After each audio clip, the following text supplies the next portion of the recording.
Vou começar dizendo que no começo da minha vida profissional, eu levei muito calote, sabe? Muito. Eu tinha uma tendência, por ser criado dentro da igreja, de acreditar nas pessoas. Eu acreditava que elas diziam a verdade para mim quando me pediam um serviço. E aí, a gente combinava, acertava. O cara me dizia assim, ó, eu quero que você faça esse serviço para mim, vai ser sensacional, vou te pagar tanto. Eu dizia, glória a Deus, vou receber o dinheiro, vou fazer. Ficava de madrugada fazendo, segunda, terça-feira fazendo, quarta-feira trabalhando, confiando no acordo que a gente fez. Ou seja, eu fiz minha parte.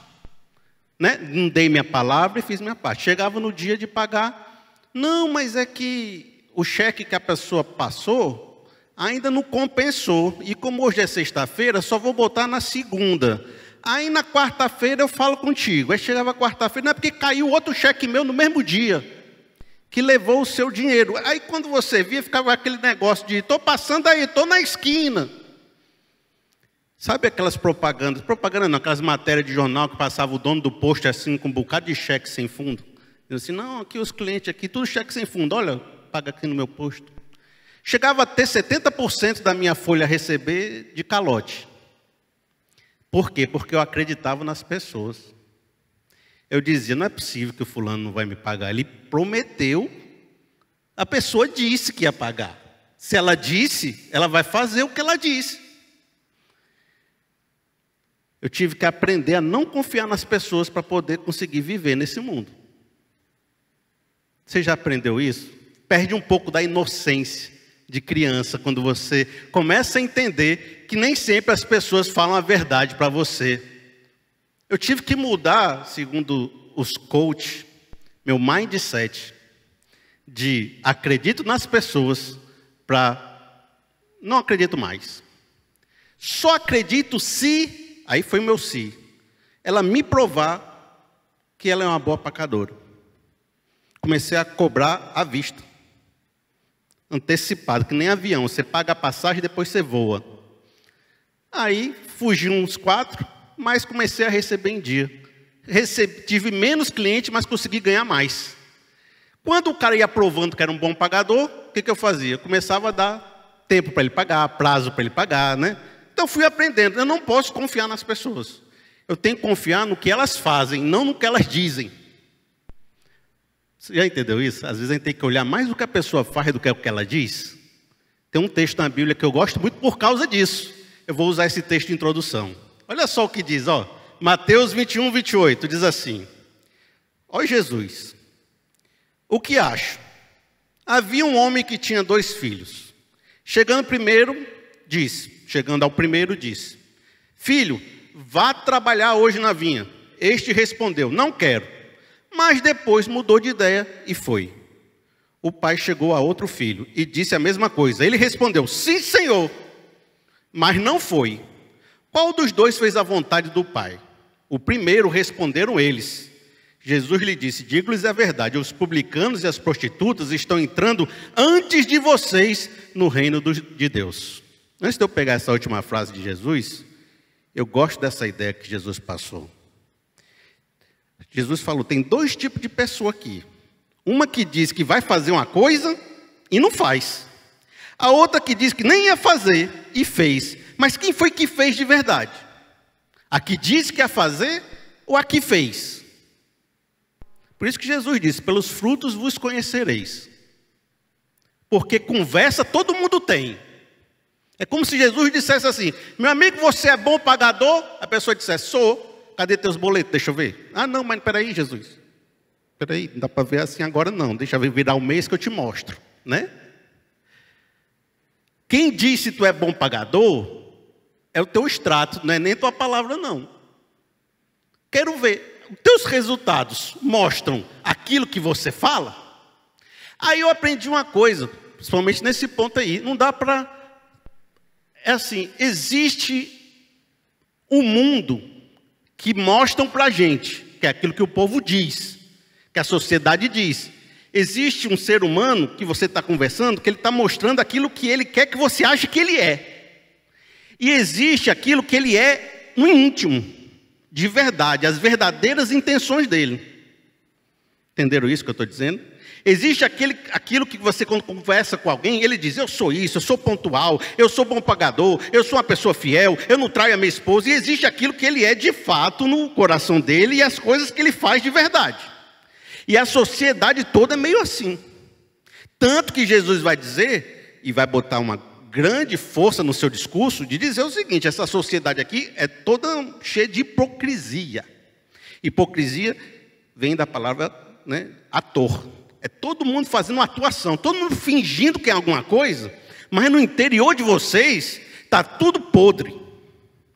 E isso ele dizia: o povo aqui que diz que é para ser de Deus, que é filho de Deus, que são os judeus, os filhos da promessa, o pessoal que é de Deus mesmo aqui, está dizendo que é de Deus, mas na hora que vem o Messias, e é para eles receberem o Messias, que é para eles abraçarem o Messias, o que eles fizeram? Não foram para a vinha.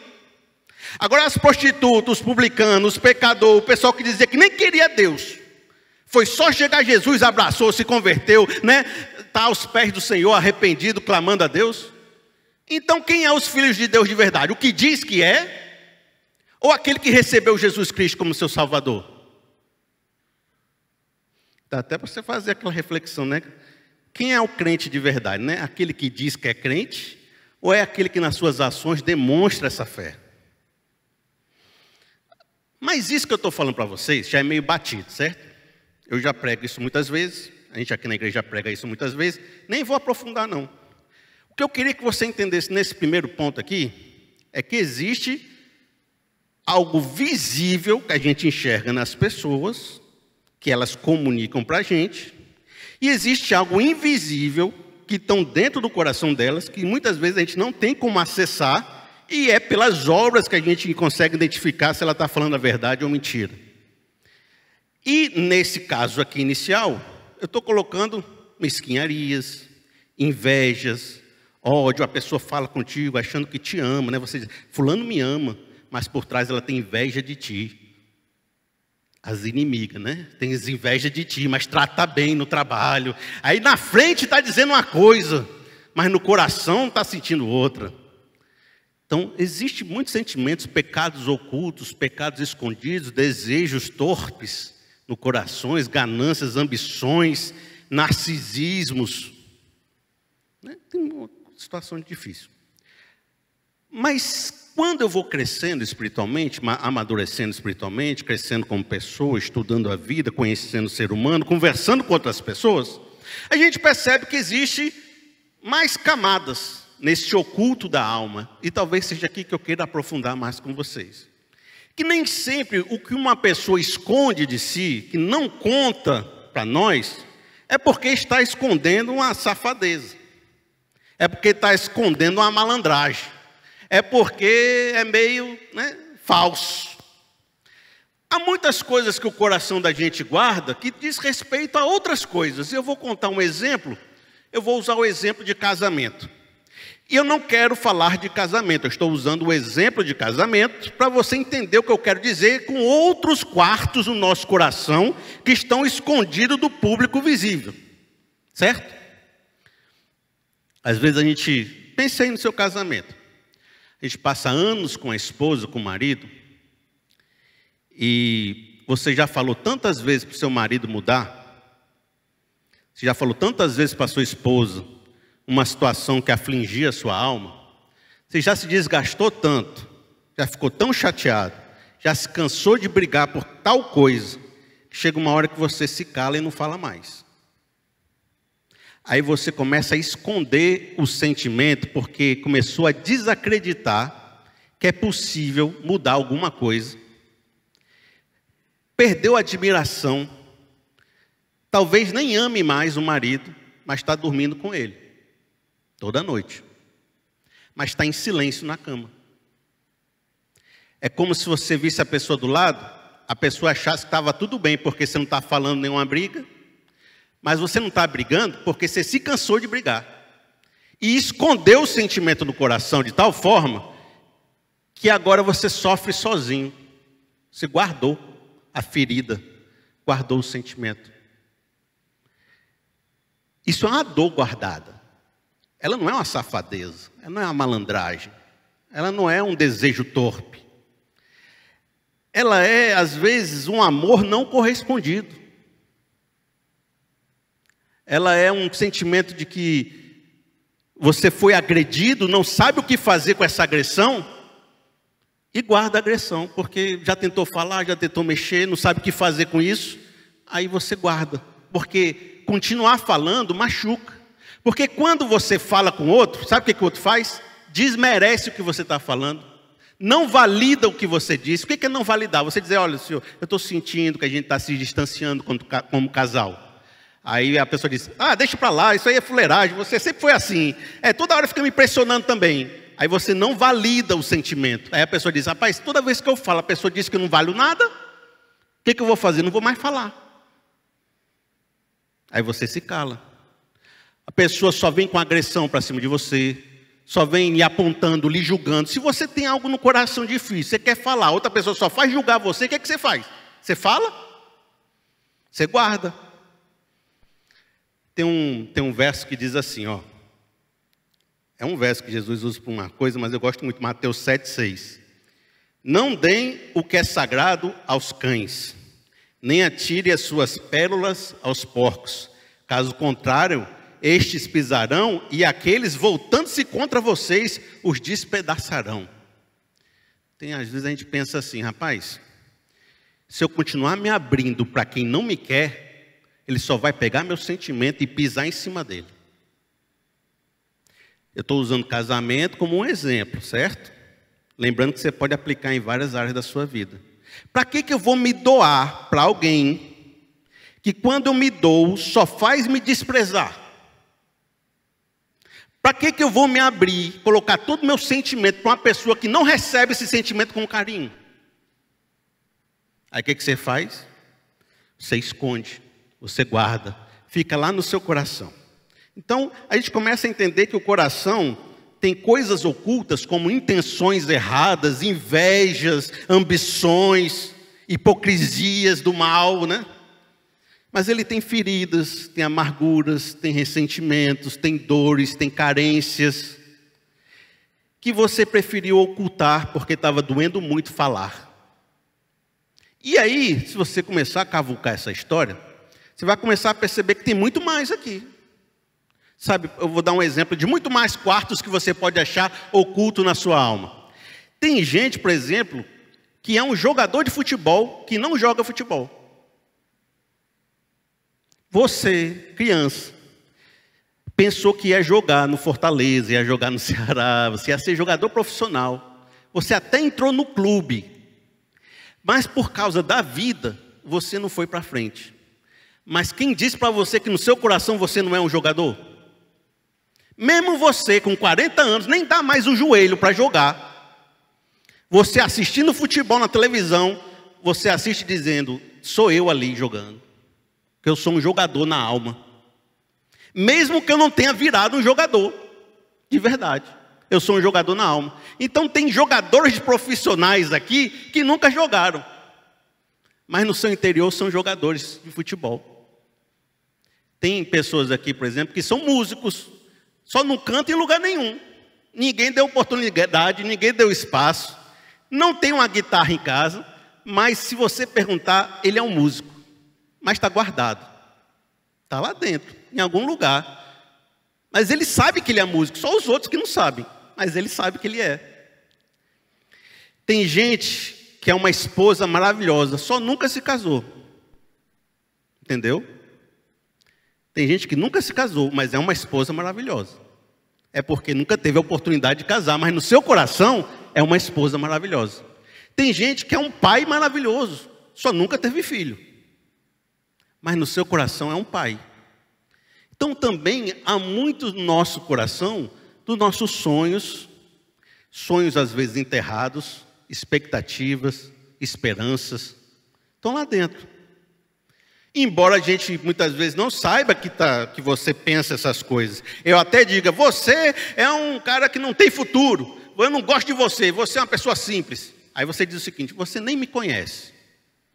Se você me conhecesse, você não dizia essas coisas. Eu sou muito mais do que você está dizendo, porque aqui dentro eu tenho todo um universo que você não conhece. E é verdade. Dentro de você tem todo um universo que eu não conheço. Eu olhando você assim, eu digo, não, você é assim, assim, assado. Mas tem muito mais coisa dentro de você que eu não conheço. Inclusive os seus sonhos enterrados. Sabe, eu poderia continuar aqui falando sobre isso. Mas uma pergunta que eu quero fazer com você é, essas coisas enterradas no seu coração, elas estão guardadas e quietas? Ou elas ficam conversando com você? Uma das coisas que a gente vai perceber na vida é que tudo que a gente guarda lá dentro não está numa gaveta mofada, quietinho. Eles estão fermentando, eles estão multiplicando, eles estão crescendo, eles estão conversando com a nossa alma. E embora aqui fora eu só apresente algumas coisas para os outros, tudo aquilo que eu botei lá dentro não está quieto. Está conversando, está multiplicando. Então, se eu tenho uma amargura, essa amargura não está sempre pequena. Ela fica se multiplicando, ela fica dizendo, não gosto mesmo não, eu estou chateado mesmo com fulano. Fulano, está vendo o que ele fez hoje? Olha, ele fez isso aqui. E ela vai crescendo. Porque ela não está quieta. As coisas não ficam quietas no seu coração. Às vezes um sonho enterrado está te amargurando a alma. Às vezes uma ferida está deixando você cada dia mais angustiado, porque ela está lá dentro viva. As coisas que eu enterro na minha alma não estão quietinhas.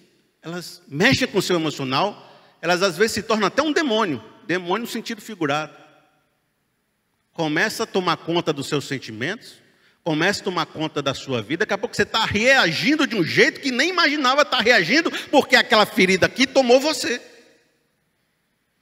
Vejam só, eu quero trazer para você 3 textos bíblicos, para você entender o perigo de guardar as coisas no coração. Salmo 39, 2. Preste atenção nesse texto, que são textos que vão dar um tom para a gente, bem legal agora. Ó. Enquanto eu calei, resignado, e me contive inutilmente, minha angústia, o que aconteceu? Aumentou. Meu coração ardia-me do peito, enquanto eu meditava. O fogo aumentava. Então comecei a dizer. Esse texto está dizendo algo legal. Assim, enquanto eu me calei com a resignação que eu tinha, a minha angústia, o meu fogo, a minha irritação, não fica quieta não some não. Ela começa a ficar maior, a multiplicar. Aquilo que era pequeno vai se tornando uma árvore, vai dando frutos. Até que eu tive que falar. E falar aqui parece ser o aspecto que faz eu desafogar esse crescimento. Eu tirar do limbo, eu tirar essa fermentação, eu tirar o mofo, eu abrir a janela, deixar o sol entrar e não fazer essa ferida crescer. Falar é o ato de expulsar esse demônio, entendeu? Enquanto você cala, o demônio cresce. Mas quando você fala, parece que você está expulsando o demônio. Aí vejam só, Salmo 32, 3. Enquanto escondi os meus pecados, o meu corpo definhava de tanto gemer. Pois de dia e de noite a tua mão pesava sobre mim, minha força foi se esgotando como o tempo de seca. E amigo, deixa eu te perguntar, eu te questionar sobre uma coisa. O fato de você dormir cansado e acordar mais cansado ainda, não tem a ver talvez que você esteja escondendo um pecado dentro do seu coração que esteja minando as suas forças? O fato de você não ter mais ânimo para nada, como se algo tirasse a sua energia e você não sabe por quê, está tão cansado. Não é porque tem algo lá dentro que está sugando toda a sua alegria? Enquanto você guardou o seu pecado, envelheci de tão cansado. Vejam só o que Jó diz. E eu acho que esse Jó vai dar o tom para a gente continuar. Olha só. Contudo, se falo, a minha dor não se alivia. Se me calo, ela não desaparece. Sem dúvida, ó Deus, tu me esgotaste as forças. Deste fim a toda a minha família. O que eu acho legal aqui, presta atenção. Ele está no dilema. Qual é o dilema? Muitas vezes eu tenho falado com a minha esposa, com o meu marido, ele não tem me escutado e tem ferido mais ainda o meu coração. Se falo, eu não tenho alívio, porque as pessoas que eu tenho falado têm me julgado, têm me agredido, têm feito mal para mim. Mas se eu guardo, se eu me calo, eu fico com as forças esgotadas. Então é uma pessoa que nem consegue falar, nem consegue guardar. Entendeu? Porque se calar pode dar um consolo momentâneo. Eu não vou falar mais não, porque aqui dentro eu me entendo. Aí você se consola. Mas isso vai se tornando uma doença. Ao mesmo tempo, falar não está adiantando, porque você está se machucando. E aí? O que eu faço? É nessas horas que a maioria de nós, cristãos, proclamamos esse salmo que diz: levanto os meus olhos para os montes e pergunto, de onde vem o socorro? O meu socorro vem do Senhor, que fez os céus e a terra.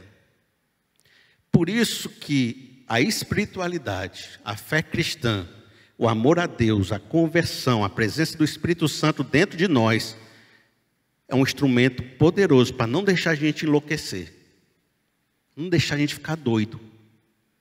Porque a gente vai se angustiando, vai ficando sem saída, sem com quem falar. E quando eu falo, eu me machuco, eu fico guardando, a angústia vai aumentando. E nessa hora eu posso olhar para Deus e dizer: Deus, eu quero ter uma conversa contigo. Eu quero expressar tudo que tem na minha alma para você. E eu sei que você já sabe o que tem na minha alma, porque você é aquele que sonda os corações e as intenções, né? Mas, Senhor, escuta a minha oração. Os salmos são repletos desse tipo de oração. Aí ele vai contando, vai abrindo o coração, vai abrindo a vida, vai dizendo o que está falando. E só o ato de eu falar, como eu falei para vocês, já vai expulsando meus demônios. Só o ato de eu conversar, de eu organizar minhas ideias, de falar com Deus e saber que Deus é amoroso, que vai me escutar, que vai entender, que me conhece, que me fez, é o proprietário do carro, né? Que sabe como é que funciona o motor. Você está conversando com o proprietário, né? Está conversando com quem te entende. Você está falando com Deus que conhece seus sentimentos. Ele vai conversar com você, ele tem poder para te consolar, para te alegrar, para te animar, de tal forma que falar com Deus é abrir uma janela de um quarto que está fermentando com mofo. Falar com Deus é você poder dizer: olha, eu nunca estive realmente só, ou nunca escondi totalmente a minha alma, porque só eu e Deus sabemos o que passamos. Deus sabe toda a minha história, e eu sempre conversei com Deus tudo o que eu vivi, e é porque eu converso com Ele que eu não estou doente aqui na sua frente. Aí vem aquele discurso maravilhoso que diz: só eu e Deus sabemos o que a gente passa. Só eu e Deus sabe o que eu já vivi nessa vida. Só eu e Deus sabe dos meus sentimentos, das minhas feridas, dos meus choros de madrugada, das minhas alegrias, dos meus sonhos guardados. Só eu e Deus sabemos o que eu vivo. E eu concordo com você, acho que essa é a melhor solução para você, conversar com Deus, ter uma vida de oração, acessar esse poder de Deus que pode transformar meu coração e deixar nossa vida muito melhor. Eu concordo com você. Mas eu tenho um problema com essa frase. Eu vou dizer para vocês agora qual é o problema. Porque de uma certa forma, embora eu concorde com tudo isso e falar com Deus, abre essa janela que faz o vento entrar, que sara a minha vida, que cura minhas feridas, de alguma forma essa frase está te colocando numa situação de orgulho. Pode não ser consciente, mas eu vou dizer por quê. Porque há uma ideia na nossa mente que acha que o fato de eu ter guardado no coração, ou não ter aceitação quando eu falo, de que eu estou certo e todo mundo está errado. Existe essa ideia. A ideia de que o meu marido não me ouviu porque ele é totalmente errado. Se ele tivesse me ouvido, ele ouvia a voz da razão, que sou eu. Logo, quando eu guardo o meu problema, é porque eu sou tão bom, que eu vou guardar a verdade comigo, e ele, que é o miserável, não vai me ouvir mais. Então existe a ideia de que você é o ser que está carregando uma virtude, enquanto todo mundo lá fora é o ser ruim, que não conseguiu te compreender, não te ouviu, te agrediu, e você é a vítima das circunstâncias, e que você está sofrendo porque você é vítima. Aí você diz, eu sou sozinho, sabe por quê? Porque esses outros aí é um bando de gente errada, e eu sou do bem. Por isso que só eu e Deus me entendem. Porque ninguém me entende mais, porque são tudo pessoas ruins. Eu sou do bem, eles são do mal. Eles não me entendem porque eles são do mal, só Deus me entende. Talvez tenha que tomar cuidado para você não ser uma pessoa orgulhosa. Eu vejo na internet, eu preguei outro dia sobre amizade. Faz um tempo já. Amizade. Para você fazer amigos, para você ter relacionamentos, para você ter um irmão. E falei de todo jeito sobre amizade. Os comentários que eu recebo, a maioria, é assim. Não, você não tem que ter amigo no mundo, não. Os amigos sempre te abandonam. Os amigos sempre vão te trair. Amigos só Jesus. De novo é esse sentimento, entendeu? Só Jesus me entende aqui, porque só eu presto. Todas as outras pessoas ou amigas possíveis vão me trair porque ninguém presta. Aí você acha que espiritualidade só existe com você e Deus e não com o próximo. Você exclui o próximo da equação para ser autossuficiente com Deus.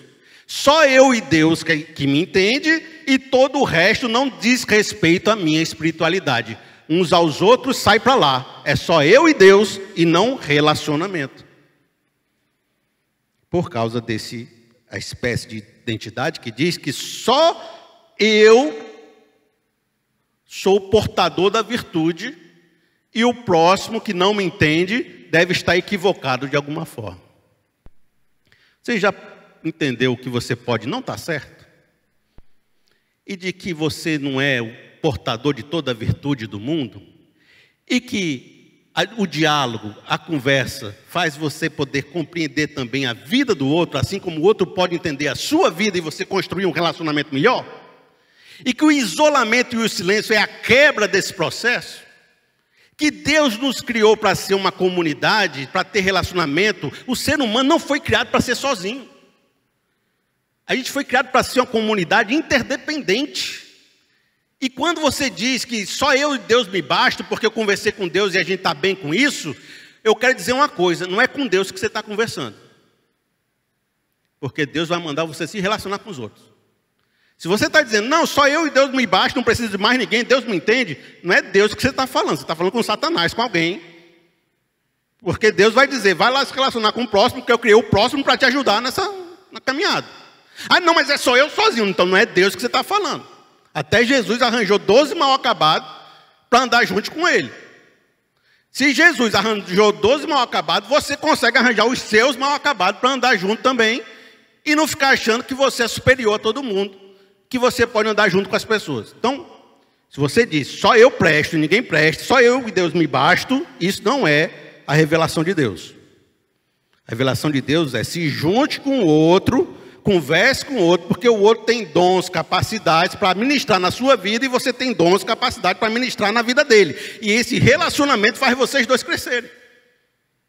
Então, o relacionamento é coisa de Deus.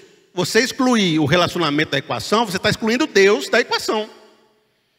Tem um amigo meu que ele sempre me contava a história dele. Ele dizia assim, como ele foi uma pessoa, desde a época que ele era pequenininho no interior, das dificuldades familiares que ele teve, da vinda para a capital, do seu crescimento profissional, da maneira como ele passou em concurso público, depois deixou o concurso público, foi trabalhar no mercado privado, cresceu, se desenvolveu. Eu achava a vida dele maravilhosa. Tudo que ele me contava, eu tinha várias opiniões maravilhosas sobre ele. Um dia eu liguei para ele para resolver um problema. No meio da ligação, ele falou, estava com a voz feia, né? Estava com a voz ruim. Aí eu perguntei para ele assim, fulano, o que você tem? Você está com uma voz assim que não é normal, né? Aí ele falou, não, é que estão me perseguindo lá no trabalho. Tem, isso existe, sabe, gente? Vocês acham que não existe, mas existe gente que persegue os outros, né? Tem muita picuinha no meio das coisas. Não, estão me perseguindo, estão querendo me demitir, tem um cara lá que está querendo me tirar da reta. Aí foi contando toda a história dele, de como ele estava mal, de como ele estava angustiado, que ele não tinha mais coragem de falar, estava guardando no peito o silêncio e queria pedir demissão e achava que ia ser demitido na próxima semana. Aí eu, de fora, relacionamento, entendeu? Ele sozinho com Deus estava concluindo essas coisas, né? Eu de fora, chegando na vida dele, conhecendo a história dele, aí falei, meu amigo, deixa eu dizer um negócio para você. Vou dar revelação agora para você. Revelação não, eu conheço a sua história.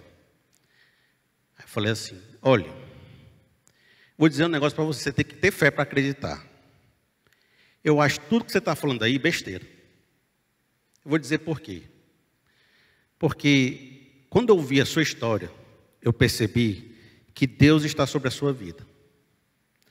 Da maneira como você me contou a sua história e eu vi a sua história, você só vai parar de subir quando Deus quiser que você pare de subir. Porque você está debaixo de uma unção de Deus. Deixa eu dizer outra coisa para você. Se você está debaixo dessa unção, tenha confiança que não há inimigo humano que possa impedir o seu crescimento. E se você está tendo oposição, não é porque você está mais frágil, é porque as pessoas estão sentindo que você está crescendo e querem minar você. Isso é um sinal do seu crescimento. Por isso, não se acanhe, não se preocupe. Deus tem muito mais para fazer na sua vida. Eu conheço a sua história. Foi porque ele me contou a história dele, eu sabia, a gente estava conversando. Fui contando, fui revelando para ele tudo que ele já viveu, mostrando para ele. Você que é o irmão da nossa igreja, certo? Não estou contando historinha inventada, não. Aí ele foi, tomou coragem, ligou para o chefe do chefe dele para contar todas as mazelas. E falou com raiva, falou tudo. Pegou ar na minha palavra. Eu até fiquei assim, pô, mas não era para pegar tanto ar, não. É só para você ter uma empolgação aí no coração e tal. Mas pegou ar, começou a ficar gostosão e foi corajoso. E falou, e aconteceu, e fez. Foi promovido. Ele achava que ia ser demitido na semana seguinte. Mas a verdade da vida dele é que ele ia receber uma promoção. Mas olha como a visão dele da vida estava errada. Então o que ele guardou no coração estava totalmente errado com a realidade lá fora. Mas ele, dentro dele, achava que era uma coisa e fora existia outra realidade que ele não estava percebendo. E foi conversando comigo, que era alguém fora da bolha dele, que ele entendeu que a bolha dele estava dando sinais errados. Por isso que conversar com o irmão do lado é furar a bolha. É às vezes você entender que estava errado nas suas ideias. E que é divino essa conversa. E se você não tem essa conversa, você está perdendo poderosos instrumentos de consolação e crescimento de Deus. Entendeu? Vou ler duas passagens bíblicas com você, muito legal, que diz assim, ó. Essa aqui vocês já conhecem, não vou ficar contextualizando muito não, mas o Elias estava chateado porque tinha feito a obra e o povo não tinha seguido o que ele tinha dito, né? Aí diz assim, ó. Ele respondeu, Elias falando para Deus, tenho sido muito zeloso pelo Senhor, Deus dos exércitos. Os israelitas rejeitaram a tua aliança, quebraram os teus altares e mataram os teus profetas à espada. Sou o único que sobrou, agora também estão procurando matar-me. O que é isso aqui? Ele dizendo, eu sou o bom, o bonzão, o único que sobrou. O resto tudinho fez tudo errado. O resto tudinho ninguém presta, só eu presto. Não foi? Não foi isso que ele disse? Ele disse, ó, eu sou muito zeloso, certo? Os outros, o que os outros fizeram? Rejeitaram a tua aliança, quebraram teus altares e mataram os profetas. Os outros são fuleiragem, né? Eu fui o único zeloso e eu sou o único que sobrou, né? É isso que ele está dizendo, não é isso? Aí o que diz no verso 18? Deus falando para Elias, no entanto, fiz sobrar 7.000 em Israel, todos aqueles cujos joelhos não se inclinaram diante de Baal e todos aqueles cujas bocas não o beijaram. O que Deus respondeu para Elias? Você está achando que tu é a última Coca-Cola no deserto? Você está achando que só existe tu? Tem tu mais 7.000. Tu está achando que só tu existe. Está aí sozinho na caverna, depressivo, chateado, calado, angustiado. Passou 40 dias aí sem falar nada. Por quê? Porque achou que tu era sozinho, ninguém te entende, só tu existe, só tu é bom. Não existe mais ninguém que pense como você, que sofre o que você sofreu. Amigo, deixa eu dizer uma coisa, tem 7.000 igualzinho a tu, que está lá na batalha e tu aqui sozinho achando que tu é sofrido. Isso aí tem um certo orgulho que você precisa quebrar, amigo. Você está lutando sozinho porque quer. Sabe por quê? Porque aí Deus mandou ele falar com Eliseu depois. O Elias chegou assim, ó, Eliseu, vem comigo para me ajudar. Foi só dizer que o Eliseu queimou 20 carros de boi e seguiu ele. Ó, rapaz, você diz assim, se era tão fácil arranjar uns amigos, se era tão fácil dizer assim, vem comigo, que o cara vendia tudo e seguia ele, por que tu acha que Elias era sozinho? Porque não chamava os outros. não se relacionava com os outros, não criava comunidade, queria fazer tudo nas costas dele. Tanto que Eliseu é o inverso do Elias. Eliseu, desde o começo da vida dele, quis se juntar com pessoas. Você vai ver todas as histórias de Eliseu, é ele com a comunidade dos profetas, é junto de gente, ajudando os outros, fazendo comida, construindo casa. Nunca você vai ver Eliseu sozinho.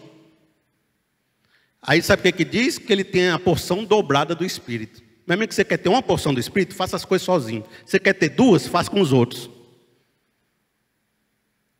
Eliseu era o oposto de Elias. Era o cara que sabia se relacionar, conversar com os outros, apoiar os outros, se juntar com os 7.000. Amigo, aí eu quero dizer 3 coisas para você agora. Primeiro, você não deveria se isolar e achar que é o único. Certo? Você tem que quebrar esse orgulho, você tem que descer um pouco desse pedestal e descobrir que você não precisa ser sozinho. A segunda coisa, o texto falou, fiz sobrar 7.000 que não dobraram o joelho a Baal. E o Eliseu também, junto com ele, né? Aqui eu quero dizer um negócio para você. 7.000 não é todo mundo, mas também não é ninguém, certo? O que eu quero dizer com isso? Tem muita gente que não vai te escutar. Tem muita gente que não vai te edificar. Tem muita gente que não vai escutar suas lamentações, que não vai te dar conselhos bons, que vai te diminuir, que vai te jogar na vala. Nem todo mundo presta para você abrir seu coração. Tem gente que você vai abrir seu coração, eles vão pisar as pérolas que você jogar. Mas tem 7.000 que você tem que procurar esses 7.000. Não é que está fácil achar, não. Está por aí, certo? 7.000 pode ser uma família, pode ser 10 pessoas, pode ser 12, certo? 7.000 é um número simbólico.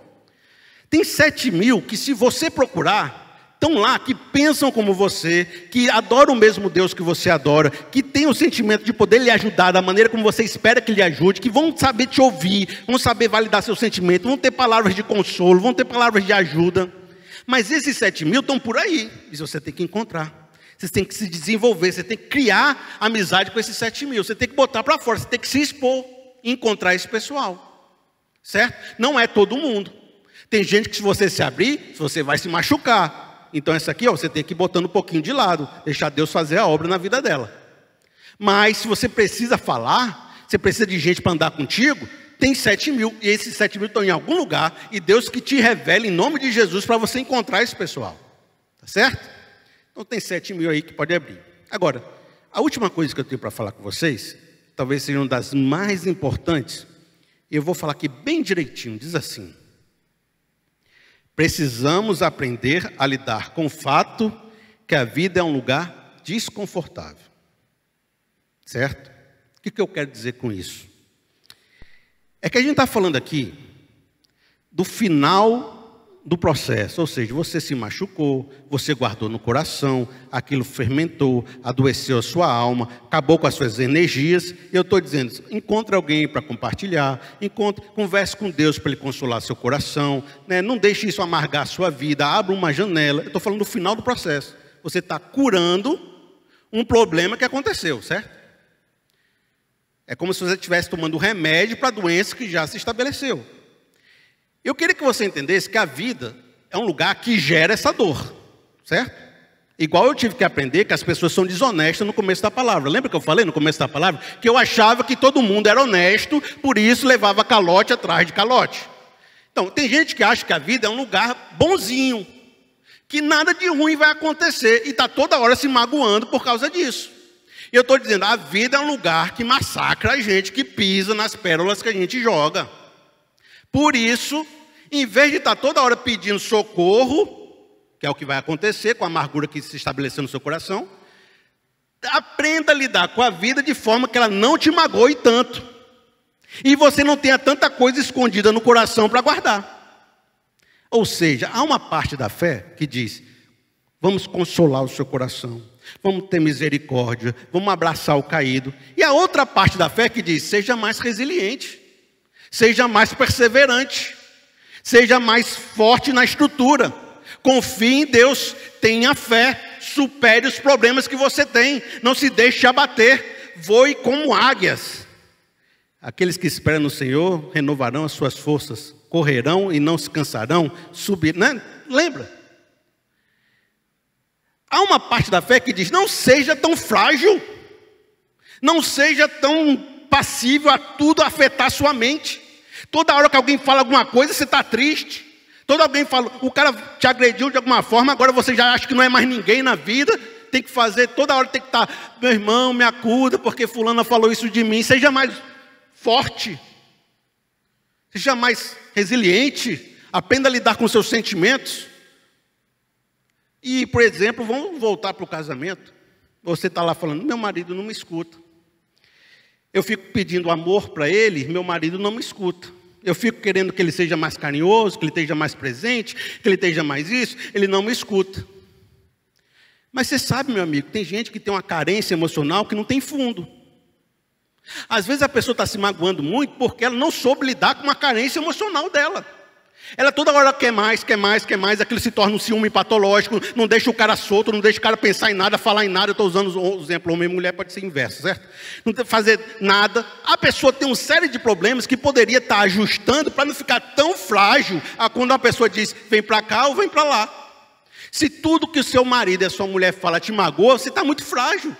Você tem que ter uma validação interna mais forte, que você seja mais seguro. Ah, o fulano não mandou um beijinho de amor para mim hoje. Tudo bem. Eu não vou morrer porque alguém não mandou um beijinho de amor para mim hoje. Porque eu tenho uma resiliência maior que não se magoa por qualquer coisa. E para isso, você precisa ter um interior mais forte do que as situações que estão acontecendo lá fora. Você precisa fazer uma smart fit do seu interior. Você precisa fazer um crossfit do seu coração. Tem gente que malha tanto os músculos lá fora e não malha os músculos internos. Tem gente que é poderoso, sabe levantar não sei quantos mil coisas aqui fora, levanta um pneu, mas lá fora falou uma palavra, se desmorona. Aí eu quero trazer essa passagem para a gente caminhar para o nosso final. Vou até chamando a banda já para a gente vir aqui para o nosso final. Que diz assim, Mateus 7, 24, 25, é muito conhecida. Diz assim, portanto, quem ouve essas minhas palavras e as pratica, é como um homem prudente que construiu a sua casa sobre a rocha. Caiu a chuva, transbordaram os rios, sopraram os ventos e deram contra aquela casa. E ela não caiu, porque tinha seus alicerces na rocha. Quem ouve essas minhas palavras e as pratica. Não é só querer ser mais resiliente. É preciso que esse conjunto de valores que Cristo prega se estabeleça no seu interior de forma que você pratique e produza obras. Você lembra você é o que você faz, né? Você lembra que eu falei no começo? Tem que praticar, produzir frutos. Esses valores têm que ser tão presentes no seu coração que eles vão ser firmados como uma rocha. E é porque você tem valores internos mais fortes do que o que acontece lá fora, que quando vier os ventos, as tempestades baterem contra a sua casa, você não vai desmoronar por qualquer coisa. Talvez seja esse o último conselho que eu tenho para você. Conversar com Deus, oração. Conversar com o próximo, valores da fé cristã internalizada na sua vida e no seu coração. Certo?